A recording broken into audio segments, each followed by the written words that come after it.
On February the 10th, 2005, the engagement was announced of Prince Charles and Camilla Parker Bowles. She has waited over 30 years to become his wife. Her patience has been rewarded with the ultimate triumph.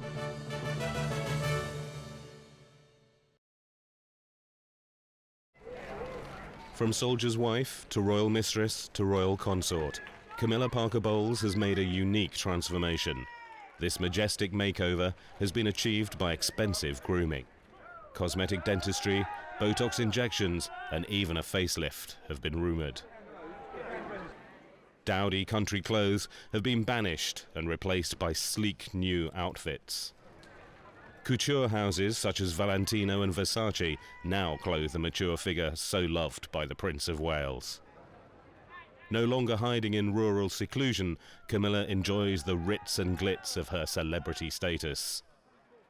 Plays and premieres, grand dinners and parties, lavish holidays and suites in royal homes fill the life of the best-kept woman in Britain.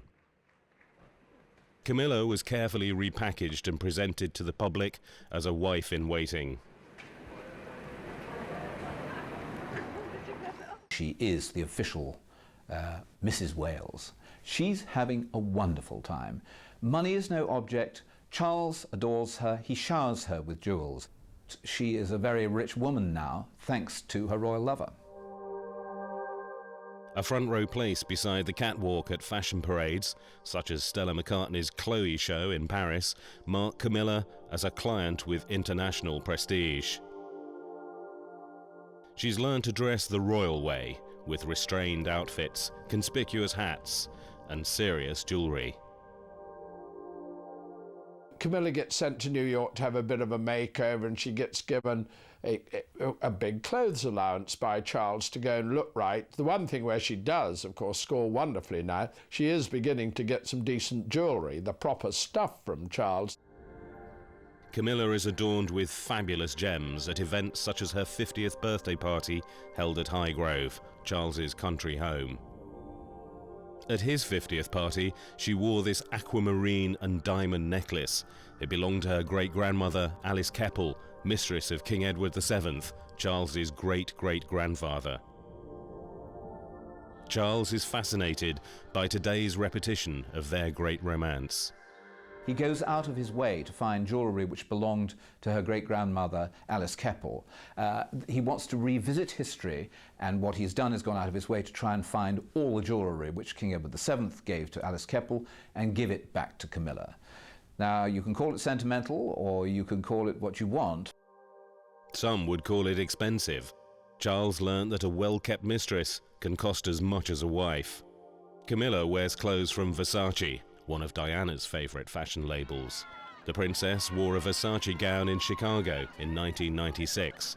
Tall, slim and elegant, she was an iconic style setter. Glamour gowns are less suited to the more matronly figure, as Camilla has discovered. I think she feels uncomfortable wearing these clothes, which is why she is such a figure of fun with the British press. It doesn't quite hang together right. And she does not like the comparisons with Princess Diana. Well, a lot of photographers came to me recently and said, my God, we took some pictures of Camilla last night and she looked transformed. She was a different woman, no lines on around her eyes. Apart from that, I've noticed that she's trying a lot harder with her makeup and her hair. For many years, Camilla and I have been to the same hairdresser, and I've seen her sitting at the next wash basin to me. But when she had her hair done, she'd insist on brushing it out herself. She wouldn't let the professionals do it.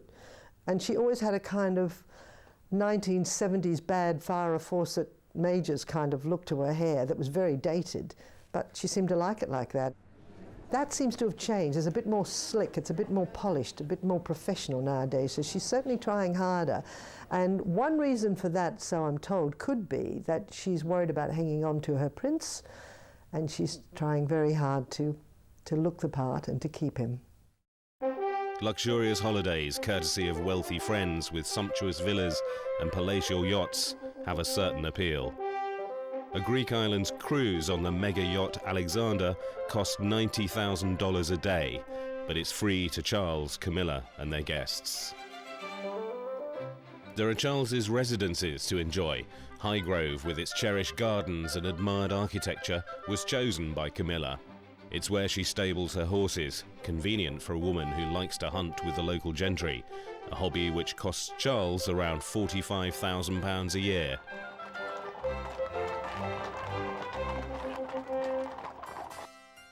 On the Queen's Balmoral estate in Scotland, there is Birk Hall, once the Queen Mother's home. It was the scene of many a secret rendezvous. She was quite willing to throw open her house at Birk Hall in the Highlands for Charles and Camilla. And of course nowadays it's Charles's home. The Queen has passed it on to him and he's redecorated it, and he and Camilla spend many holidays there. Owned by a trust, the Castle of May on the northern tip of Scotland was the Queen Mother's private home. Charles adored his grandmother and feels that he and Camilla are keeping her memory alive by staying in her favourite retreat. Camilla is chatelaine of Clarence House, the Queen Mother's old London home. It's worth £150 million. When everybody moved into Clarence House once its refurbishment was complete, that William and Harry found themselves living for the first time with their father's mistress. Now, if that was difficult enough, it was made more difficult by the fact that Camilla also imported her father, Major Bruce Shand. And so suddenly there are people that they don't really know terribly well, and they're supposed to share a roof with them. And I think both William and Harry found that a very uncomfortable experience. Mark Bolland, who has since left the Prince's household for a media relations career, also served Camilla. Courtiers like Bolland owed allegiance to both the Prince and his mistress. I wouldn't call them sycophants, but I would say that they're all extremely loyal to Prince Charles, and therefore, when Camilla moved in, they're extremely loyal to her. If they want to keep their jobs, they have to like it or lump it. Being a royal courtier is pretty much a lick-spittle job. You know, you tug your forelock to the boss, and if the boss has got a new girlfriend, then you go along with whatever the girlfriend says. Whatever they feel privately, she's part of the management team now, and they have to work to her as well as work to Prince Charles.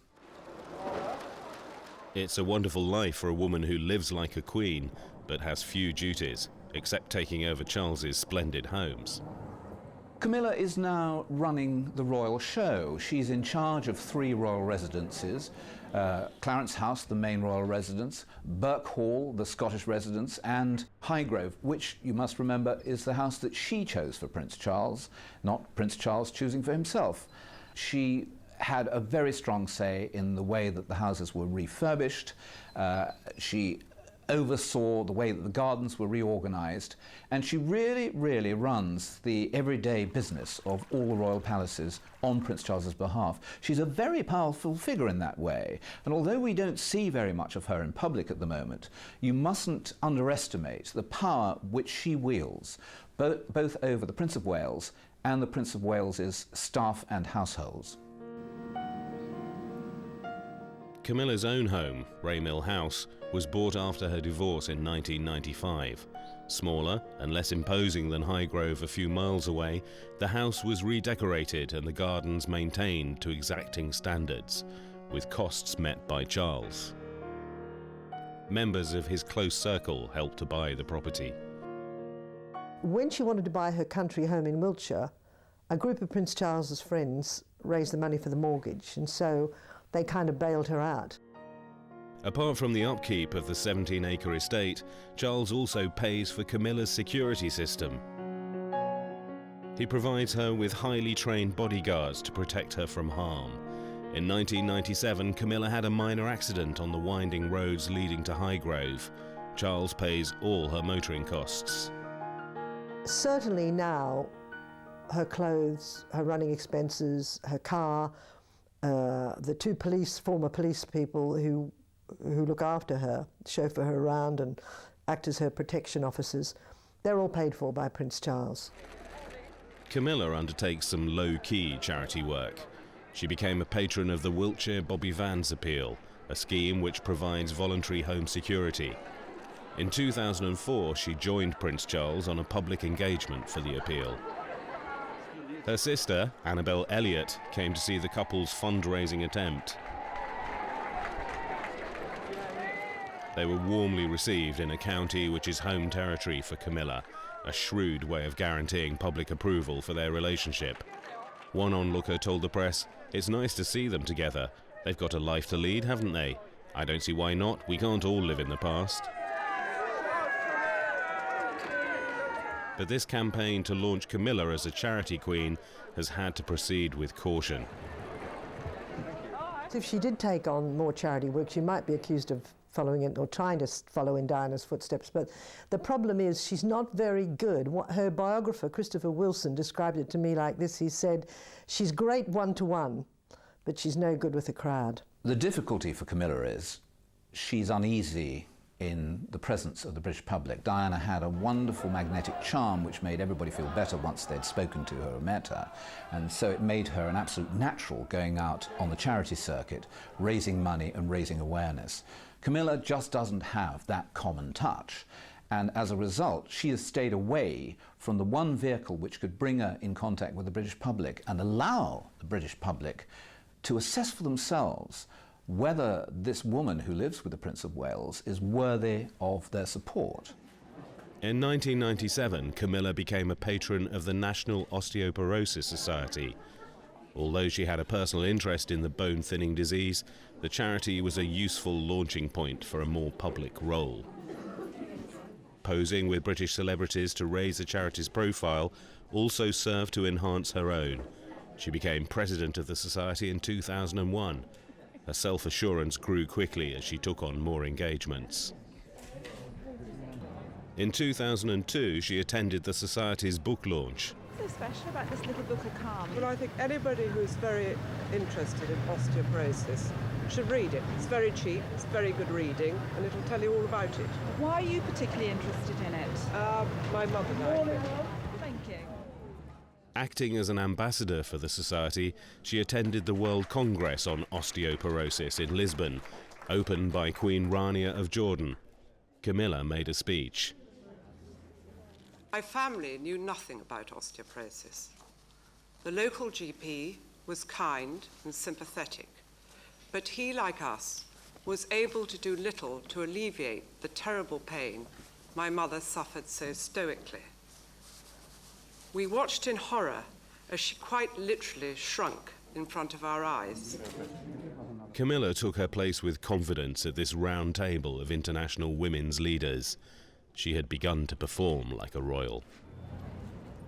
A walk with the Prince in Green Park near Buckingham Palace was another milestone in Operation Camilla, the carefully orchestrated campaign by Charles's spin doctors to gain acceptance for the couple. Charles and Camilla met on the polo field at Smith's Lawn near Windsor in 1971. Charles began a lifetime romance with Camilla, but she was already in love with another polo player, Charles's friend, handsome Guards officer Andrew Parker Bowles. He had quite a collection of female admirers. After a brief affair with Charles, Camilla married Andrew. She was not aristocratic enough to be Princess of Wales, and Charles was committed to a naval career. Her marriage did not end the royal liaison. On leave from the Navy, Charles would meet Camilla at Hall Place, the home of her grandmother.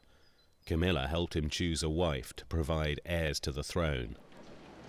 Lady Diana Spencer was ideally suited. An announcement soon? Lady Diana. Lady Diana. We thought there was going to be an announcement on his 32nd birthday, but there wasn't, and he told reporters yesterday that it may be coming soon. Have you any comment to make about that? Lady Diana. Lady Diana. No comment all round. Did you have a good weekend, though? It's work there. Okay. The engagement was finally announced in February 1981, shortly before Charles left for a trip to Australia. Minutes before these pictures, Charles had taken an intimate call from Camilla. His teenage fiancée knew and was left fighting back the tears. She was crying at the airport because she knew instinctively that this wasn't going well, that Charles still was obsessing about Camilla. He thought about her. We saw later, of course, in the royal honeymoon, that the cufflinks and the photographs of Camilla which fell out of his pocketbook. These are things that she knew instinctively already, that his mind and thoughts were with Camilla and not with her, his future wife. Charles stayed on the remote ranch in Queensland of his old polo trainer Sinclair Hill. He didn't contact Diana, but kept in touch with Camilla. From Sinclair Hill's home, the prince's phone calls to a woman were secretly recorded, and the bugged love tapes passed to the press, who naturally assumed that the mystery female was Diana. I think it must have been a double blow for Diana, because already there had been the royal train incident when it was suggested that Diana had spent the night on the royal train with Charles. In fact, we now know it was Camilla Parker Bowles. Now, this new blow, she is just a moment away from actually getting married to Prince Charles, and she discovers that he's been making private telephone calls which have been bugged. They're supposed to be to Diana, but in fact, they're to Camilla. Now, she is within weeks of actually getting married to Prince Charles. Charles isn't calling her at home, but he's calling Camilla. Can you imagine what was going on in her mind? Later, Diana called her wedding day the most emotionally confusing day of my life.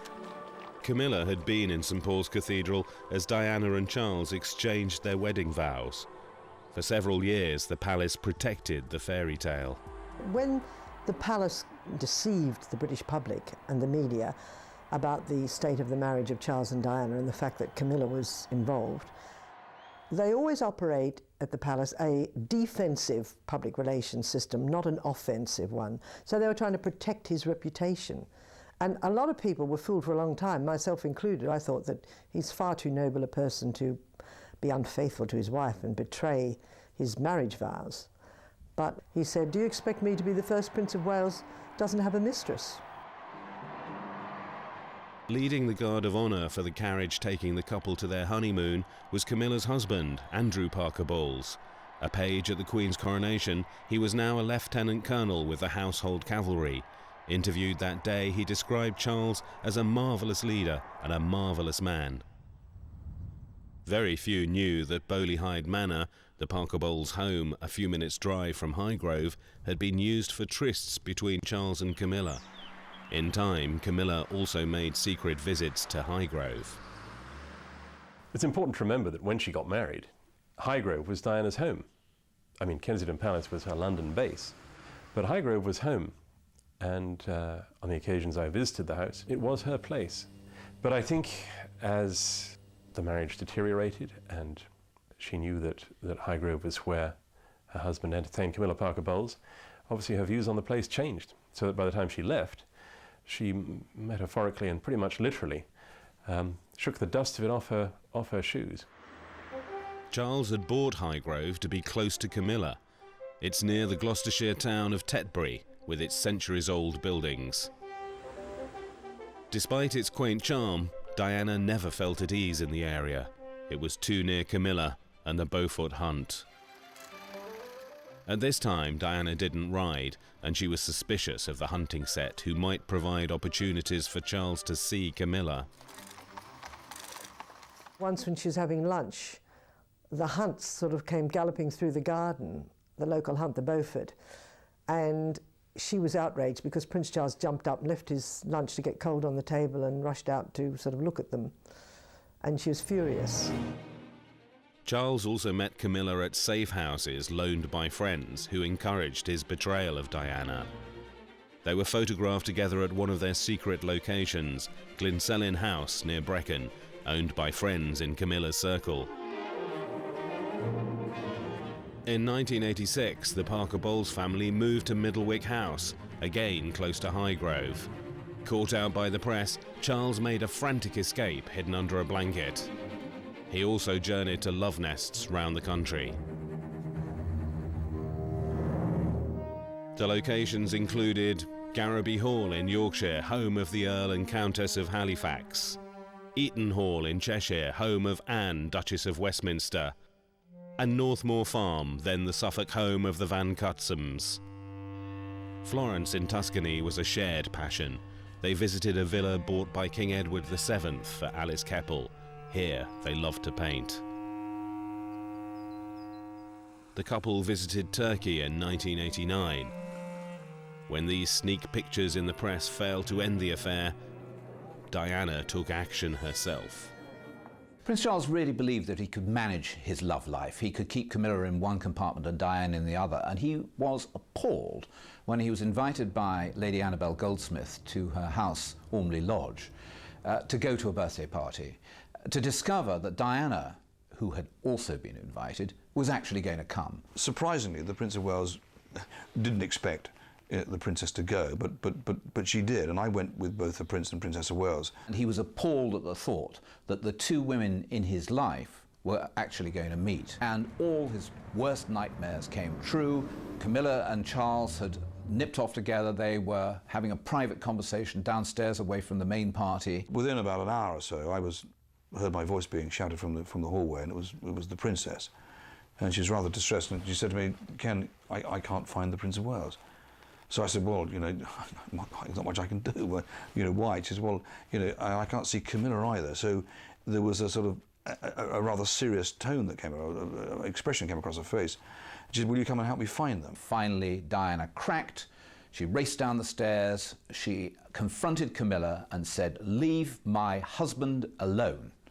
Diana had control of that moment, and I think it must have been a wonderfully triumphant moment for her, because it was the only time during all the time that she was married to Prince Charles that she was ever able to confront Camilla and tell her to keep off her husband. I think when we were on tour in Egypt, Diana told me about confronting Camilla Parker Bowles at the Goldsmith party.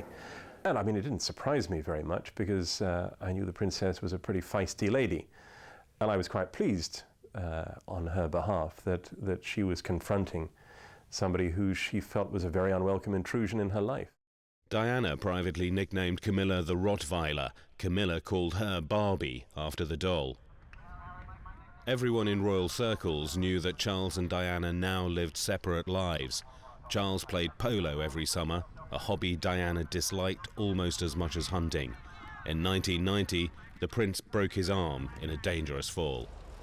Diana was with Charles when he left hospital, but this show was a deliberate smokescreen to conceal the true state of the marriage.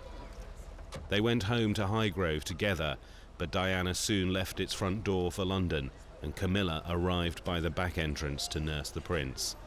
The marriage entered a terminal stage, with Diana and Charles both using Highgrove at different times. Camilla took over every aspect of Charles's private life.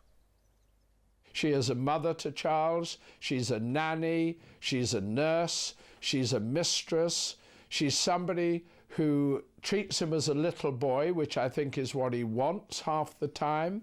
I think she must be great in bed with him and looks after him in that department exceptionally well. This is a lady who just does everything for the Prince of Wales and doesn't actually ask for that much in return. To be fair, I don't think she's even asked him to marry her. In June 1992, a biography of Diana revealed her suicide attempts and an eating disorder caused by her anguish over Charles's closeness to Camilla. Her secret cooperation with author Andrew Morton betrayed her husband and the royal family. The couple were scarcely speaking as they performed their last foreign tour in Korea that November. Days later, the Prime Minister, John Major, made this historic announcement. It is announced from Buckingham Palace that, with regret, the Prince and Princess of Wales have decided to separate. 1993 began badly with Camilla Gate, a bugged, intimate phone call between Charles and Camilla. I can't bear a Sunday night without you. It's like that programme Start the Week. I can't start the week without you. Charles's advisors encouraged him to tell his version of events to biographer Jonathan Dimbleby. On television, he admitted adultery with Camilla. She was exposed to public censure. Whenever there's a crisis, the royal family has one rule and one rule only, and that is don't do anything. And when the Camilla Gate tapes were published, when Andrew Morton's book exposing Charles's long affair with Camilla was published, Prince Charles did nothing. He let her take care of affairs for herself. As a result, she was put under house arrest by the British press. She was vilified in public. People threw bread rolls at her. And basically, he did nothing to protect her. Nobody was sent in by his team, his Prince Charles's team, to actually make life more easy for her. She had to survive by herself. Diana also mapped out a route for her own survival.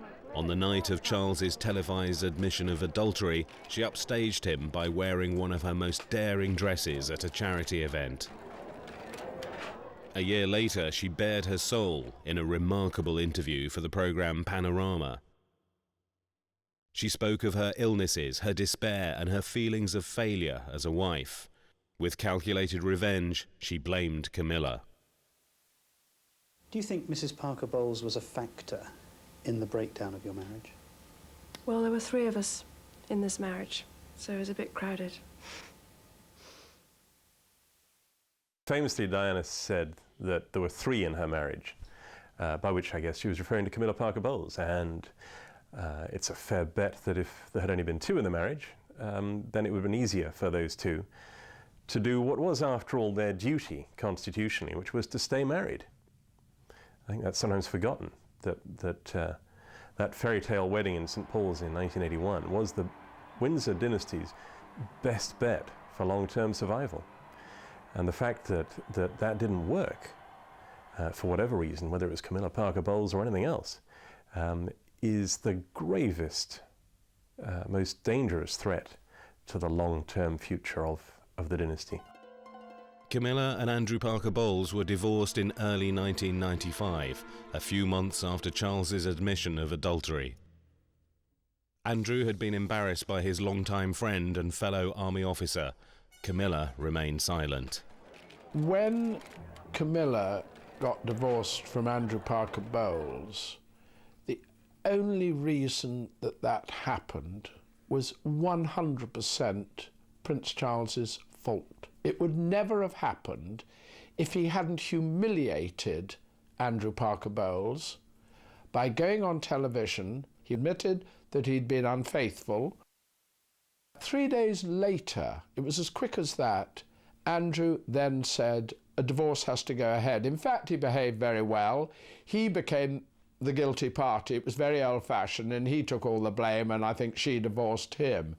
But that would never have happened if the Prince of Wales hadn't made that ridiculous admission to Dimbleby. Not only did it cuckold him in front of everybody, but it also was a fellow brother officer in one of the regiments saying, I have been having an affair with a fellow officer's wife. That is an absolute no-no in the British Army. You do not behave like that. Andrew, who had retired from the army on a pension, remarried. His second wife, Rose, took Camilla's place at society events, such as Ascot, each summer. The divorce cleared the way for Camilla's second marriage. Charles, who'd been having this wonderfully illicit affair, which went on for years and years and years, was in the position where he had to make an honest woman out of Camilla. Now, it may be that after all these years they've been together, he was actually tiring of her. And we may see that today that they live in Clarence House, but living separate lives. Who knows? But what I do know is that Charles forced this divorce, and he ended up with Camilla, whether he wanted her or not. Camilla's children, Tom and Laura, were affected by their mother's affair with Prince Charles. Tom was so embarrassed by other boys' teasing that at one stage he changed his surname to Bowles. He also turned to drugs and was caught out amid unrestrained publicity. Charles had to distance himself and his boys from his lover's son. One of the great disasters of the Camilla campaign, the campaign to try and make her more acceptable to the British public, was to try and join together the Parker Bowles family and the House of Windsor family, the children of Camilla and the children of Prince Charles. And the spin doctors were trying terribly hard to make this look like one nuclear family. But in fact, it was never going to work. Prince William and Prince Harry are remarkably suspicious of the whole Parker Bowles ethos, and they wanted to maintain their distance. Parker Bowles is a valuable brand name. Tom, who once sold wax jackets in Harrods, has reinvented himself as a cookery writer. Charles and Camilla's friend Emily Van Cutsem fell out with them over Tom's influence on the young princes. The feud was exposed when her son Edward married Lady Tamara Grosvenor, daughter of the Duke of Westminster. 2 or 3 years previously, the Van Cutsems had, at a dinner, had warned Prince Charles that the boys were mixing with Tom Parker Bowles, Camilla's son, who had been taking drugs, and they said, you know, he's a bad influence. When that dinner table conversation got back to Camilla, she struck back by making comments about the Van Cutsem children. The presence of the Queen added the aura of royalty and the rigidity of protocol. With her status defined by her role as a mistress, Camilla had to be seated away from the royal family. She knew that she wouldn't be sitting with Charles, but when she read in the papers, nobody had the courtesy to tell her this, that she was not only not going to be sitting with Charles, but she'd be sitting over the other side of the church, somewhere at the back. I think she felt a bit piqued. We've got a royal mistress whose status and position is still very ambivalent. And of course the whole pond is made muddier because there are so many people stirring away in it. Charles faced a dilemma. If he attended, Camilla would be effectively snubbed. If he stayed away, he could be accused of letting down the bridal couple and their families. It became the war of the wedding, and Camilla won. For the first time since I can almost remember, the Prince of Wales actually stood up and got counted and showed some real fighting venom in favour of Camilla. And for the first time, Charles said, obviously, fine, I don't like this either. I'm going to find a good reason not to go to this wedding. Charles seems to have learnt nothing in the sphere of public relations. He doesn't know about damage limitation. He doesn't know how to see a problem that's coming down the road and take avoiding action. And in the Van Cutsem wedding, we see a royal piece of machinery which doesn't work. During the Queen's Golden Jubilee celebrations in 2002, an open-air pop concert was held in the grounds of Buckingham Palace. Most members of the royal family attended. In the row behind the princes, Camilla sat with her friends Angus Ogilvy and his wife Princess Alexandra, the Queen's cousin. When Angus sadly died of cancer in 2004, Camilla was not allowed to be near the royal family at his funeral. Things were different in King Edward VII's day. Most of the aristocracy knew about Alice Keppel, but the public were kept in ignorance. Her identity was not disclosed by the deferential press of the time. The British press still kept a king's secrets in 1936. Edward VIII's romance with twice-divorced Wallis Simpson was unknown until he abdicated and they went into exile. But the world knew too much about Camilla's role in the breakdown of Charles's marriage to let her be forgotten. The problem is that he now cannot dump or ditch Camilla because he's gone too far down the Camilla road to have made all that unhappiness and created so much misery for the monarchy, for Diana, for his children, for everybody, for her sake. He now has to stick with her. It's almost like Edward and Mrs. Simpson back in the 1930s. He couldn't drop her. I mean, he didn't appear to want to, but it's a situation whereby he's made his bed, he has to lie in it.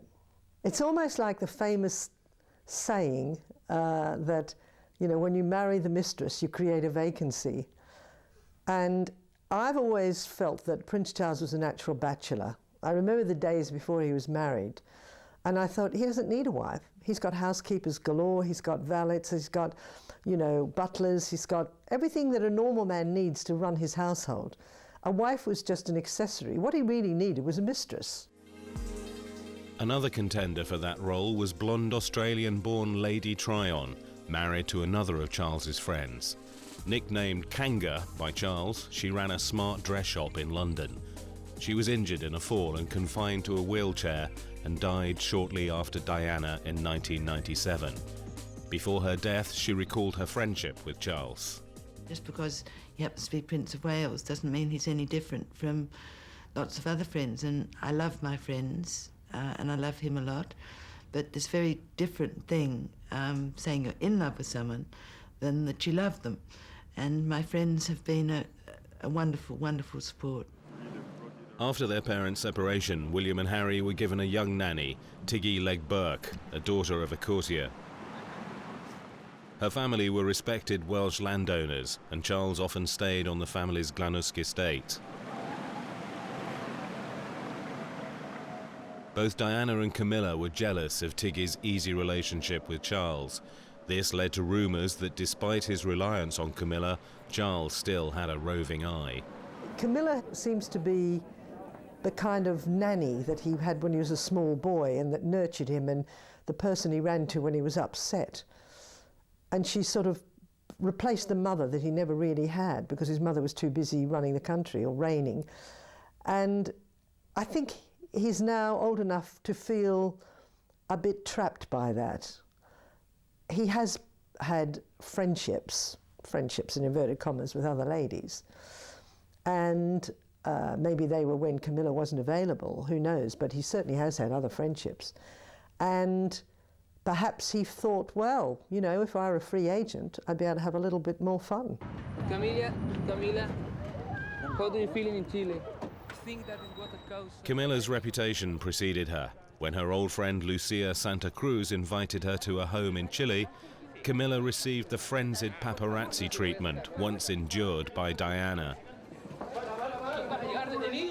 There is a profit in pictures of Camilla, and those who take them sometimes get closer than she would wish. The strain on her was evident, but by taking bodyguards paid by Charles to protect her, Camilla will avoid this ordeal in future. Being the prince's companion meant that she was never really free from press attention, even on a night out at the London Ritz with her elderly father, Major Bruce Shand. Sometimes she welcomed organised publicity as part of the strategy to gain public acceptance. But eating a sausage could be risky for the image if there was a photographer around. I think the British press love to have a bit of a laugh at Camilla. She doesn't quite have it. They have a wonderful time making jokes about how she doesn't quite carry it off. Camilla feels at ease with the hunting set, which Diana disliked. She's at her most confident on horseback and can even joke with the press. Hello. I'll be on my bullwhip patch in a minute. Promises. Do the press treat her well? I don't think Camilla gets a particularly fair press, but once she came into that firing line, she's always going to get shot at. I mean, it's a bit of a nightmare for any woman, least of all Camilla, to be permanently compared on the looks front with Diana. I mean, most women, even supermodels, sort of suffered a bit when in comparison to Diana. You know, I don't think that worries Camilla particularly. I don't think it worries Charles. I think Charles has always found Camilla infinitely more attractive to behold than Diana. Okay, very strange, but love is blind, isn't it? Hunting, a country pursuit she shares with Charles, is one of the passions which unite them. However beautiful and accomplished an ambassador for Britain, Diana could not retain her husband's love. Charles preferred the woman who presented no threat to his fragile ego. His wife was simply too popular. But were the underlying cultural differences between Charles and Diana too wide? Diana was a town girl, married to a countryman, and although she had lots of friends and she grew up in Norfolk and Northamptonshire, she wasn't really a part of that polo-loving hunting group. She did not like horses or horse riding, and she resented the time it took Prince Charles away from her, but also I think because she suspected that he was using the hunt as an excuse to meet Camilla. William and Harry had to cope with the complexity of their parents' separation and divorce, and with the adverse publicity surrounding it. After their mother's untimely death, Camilla became part of their lives. I think Harry, more than William, has been really upset by the fact that Camilla walked in and took over Diana's home, Diana's man, Diana's lifestyle, Diana's everything. She stepped straight into a dead woman's shoes.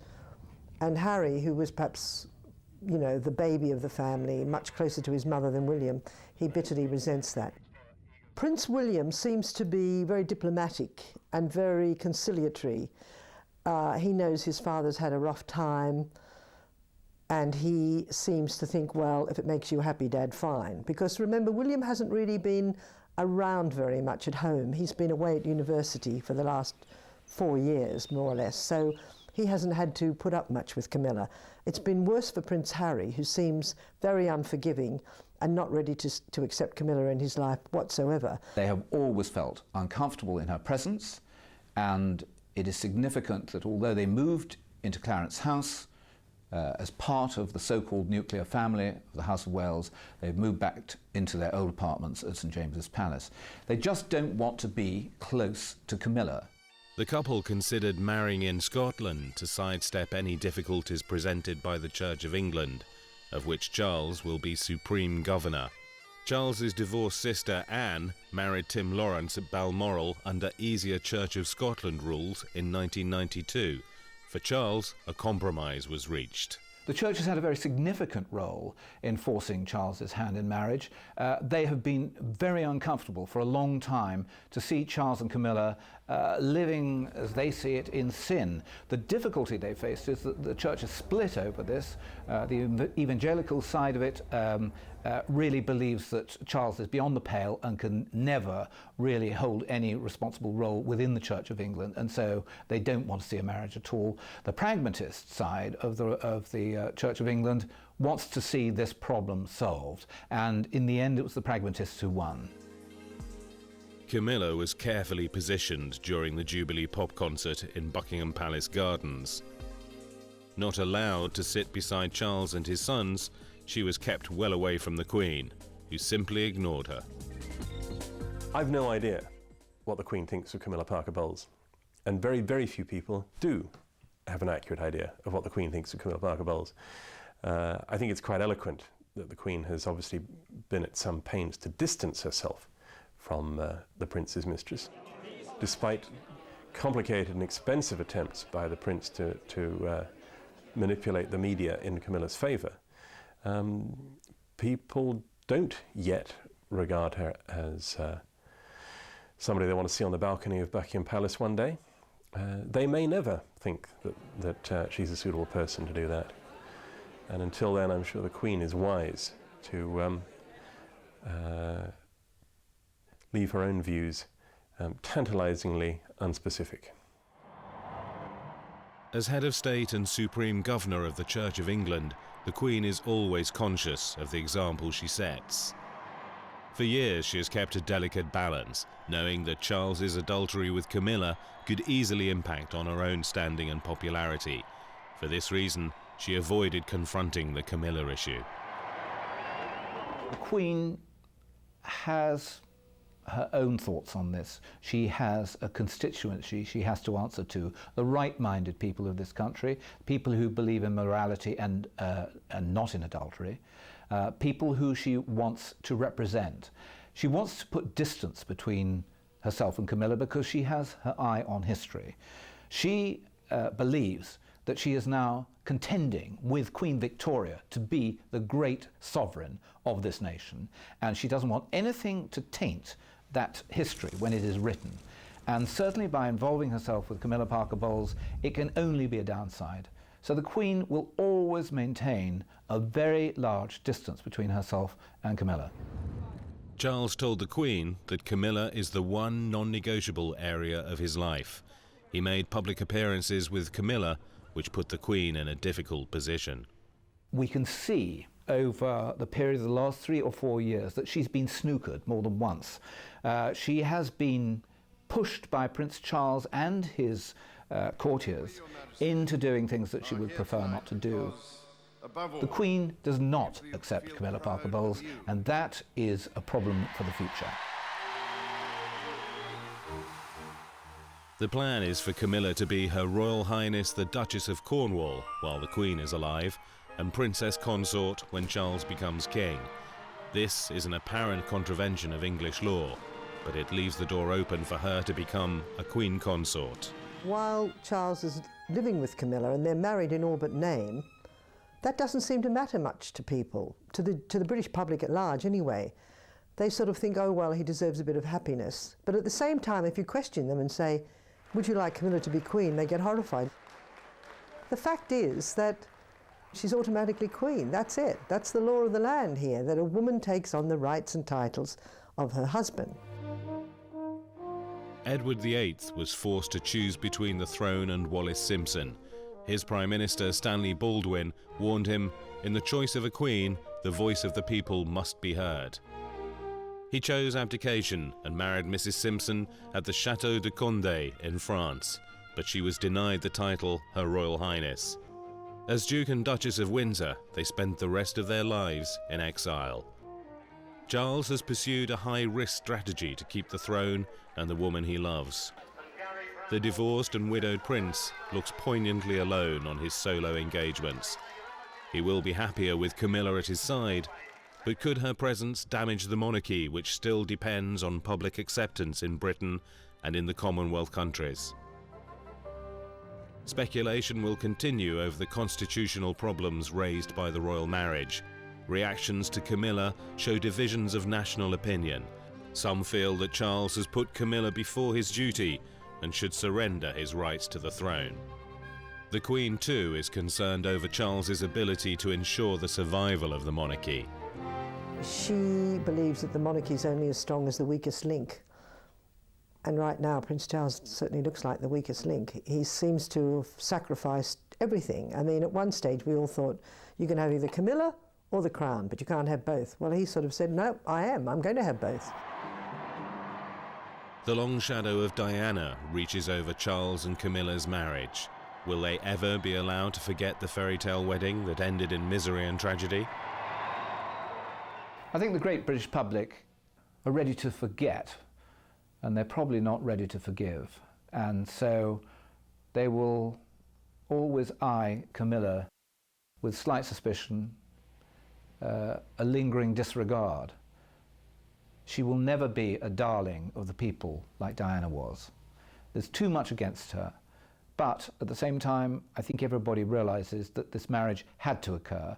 Their position had to be regularized, and it's a good opportunity for a brand new start.